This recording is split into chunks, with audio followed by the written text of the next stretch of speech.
everyone! Today I'll be walking you through Suminagashi, a traditional Japanese marbling technique which is often used for bookmaking and decor. Without further ado, let's get started! Here is what you'll need. A tray that is at least 1 inch deep, Suminagashi ink.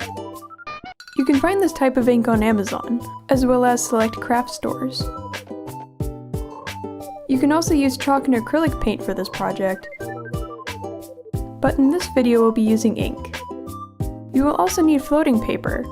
This will typically come with the Suminagashi ink set. Thin paint brushes or calligraphy brushes, a small palette to hold the ink, and paper. Be sure that the paper you're using is porous and not smooth to the touch, as the ink will not adhere to the smooth paper very well. And that's all you need. Let's move on to the basics. Our first step is to fill the tray with lukewarm water. Using cold water will cause the ink to not spread properly.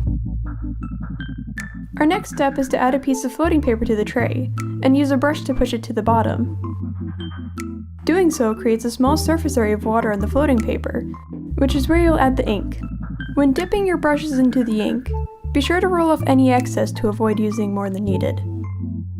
Next is to lightly tap the surface of water with your starting brush, and alternate between brushes.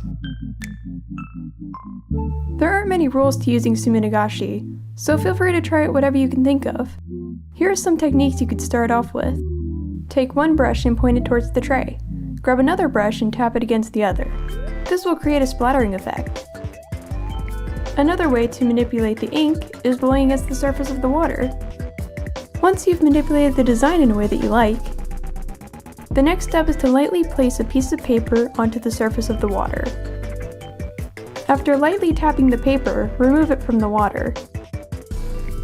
Your piece might look smudged at first, but this is normal. Use a dry towel to wipe off excess ink. Now leave the piece to dry. It shouldn't take very long, about a minute or two. You can use this time to clean up your workspace. And that is all. I hope this video was helpful to you. Thank you so much for watching. Goodbye.